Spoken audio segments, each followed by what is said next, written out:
What you got, Duck? Good girl. Good girl. So good. And get her muzzle on and get her out in public and start socializing her pretty soon. Oh, I swallowed a bug.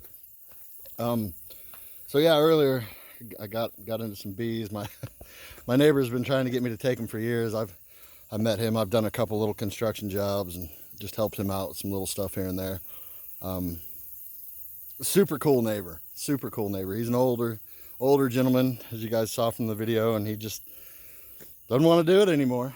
And he's been doing it since the 1970s. So I figure if there's a better mentor, I've yet to meet him. So I'm going to buy all of his stuff. I spent a little money today, but that's okay. I mean, that's when it comes to anything like, your pew-pews and your am-hos and your, tools and bees and livestock and things of that nature. I justify it. I justify about anything, but that I can justify honestly, truthfully, as an investment in my family's future, which is something that you should think about. There's some wild things popping off. I've got family out in Missouri and Colorado and Kansas and really all over the United States, and friends that I consider family. And I'm getting some not good reports, man. Colorado. Not source intel, I'm talking people boots on ground, they're seeing it. Another new thing, if you see upside down red or orange triangles, guess who that is? Hamas. Guess who they want to kill? Me and you. So if you're not comfortable with violence, get comfortable with it, because it's not coming, y'all. It's here. The influx of non-English speaking people that I've seen in these little small towns in small town America has exploded, grown dramatically, and it started up north and I guess trickled down, and they just flooded everything. It's part of the plan. So now let's be clear, I don't want to incite violence. Anybody who's experienced real, pure, true, genuine violence doesn't want to anymore. Now, that doesn't mean that we forgot how. If you're uncomfortable with it, man, that's I can't even say stay inside, because it's bad. So I got a neighbor just down the street here. He's an old Army veteran. He keeps dogs. He had some old boy, non-English speaking, living under his house in the crawl space. He went on vacation for like a week and came back to somebody that's shacked up in his damn crawl space. I don't know if you've ever been in a crawl space, but it's like a combat zone, because the only things that live under there are dangerous. You got your centipedes, scorpions, black widows, fiddlebacks. Here in the Midwest, we have all those wonderful things. Bark scorpions, man, they put the hurt on you. Fat tail scorpions out in the desert, man. Listen.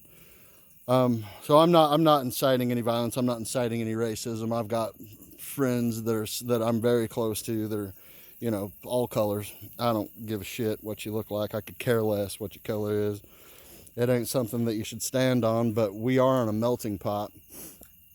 That melting pot's turning into a powder keg. And you know what? It's funny that they say melting pot, because you know how we make ordnance? And melting pots. That's how we make explosives. What do you think we fill those 2,000-pound bombs with? It's Tritonol. How you make that stuff? You mix it up in a melting pot. So, yeah, we'll see what happens. This is going to be an interesting election year for sure. So, if you don't know how to engage in hand-to-hand combat, I highly recommend you find your local kickboxing, boxing, wrestling, Krav Maga. Krav Maga is a Israeli street fighting method that is, it's a martial art for sure, but it's one of the few that incorporates the use of weapons like knives and firearms.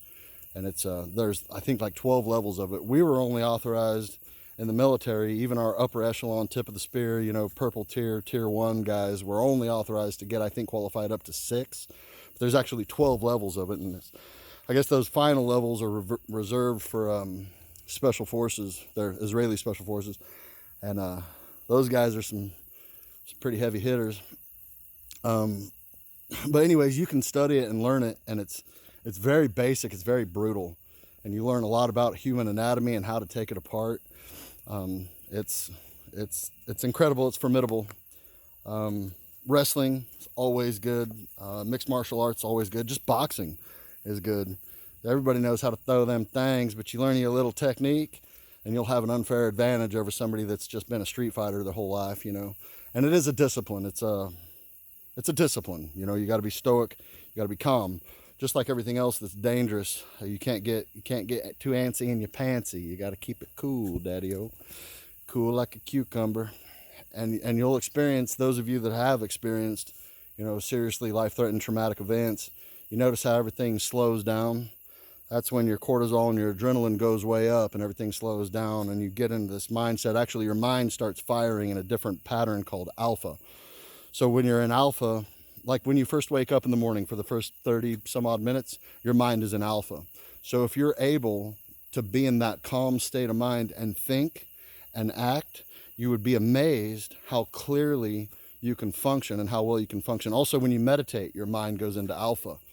That's just the, you know, it's alpha, then you drink your coffee, you go into beta, and then Charlie, and then delta throughout the day. So then after you calm down, going back to sleep, you wind back down, get back in alpha. So I think alpha is also the brainwave pattern that you're in REM sleep and deep sleep. So it's rejuvenative, it's healthy. It's not always a stress response. However, it's the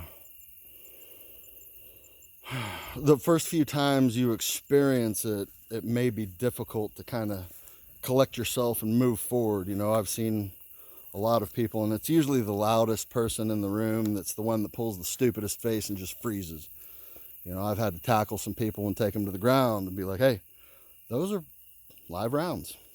Those little sounds that you hear, you're just standing there with your flashlight in your hand, soft target. Shit, man. And I've seen that a few times, and not always. It's not always the cockiest, loudest guy in the room, but more often than not it is.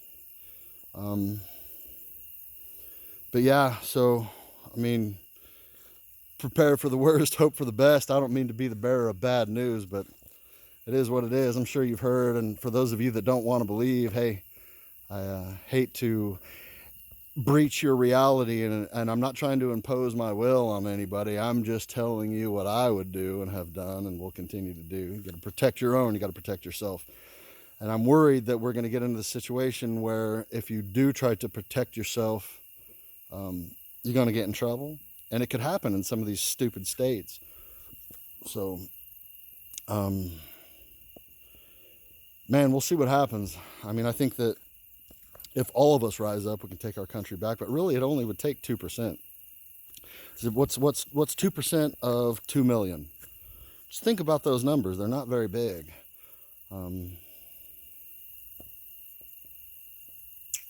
Yeah, I don't really know how to say it without saying it, but what I am saying is, you know, protect yourself, protect your rights, protect your freedoms.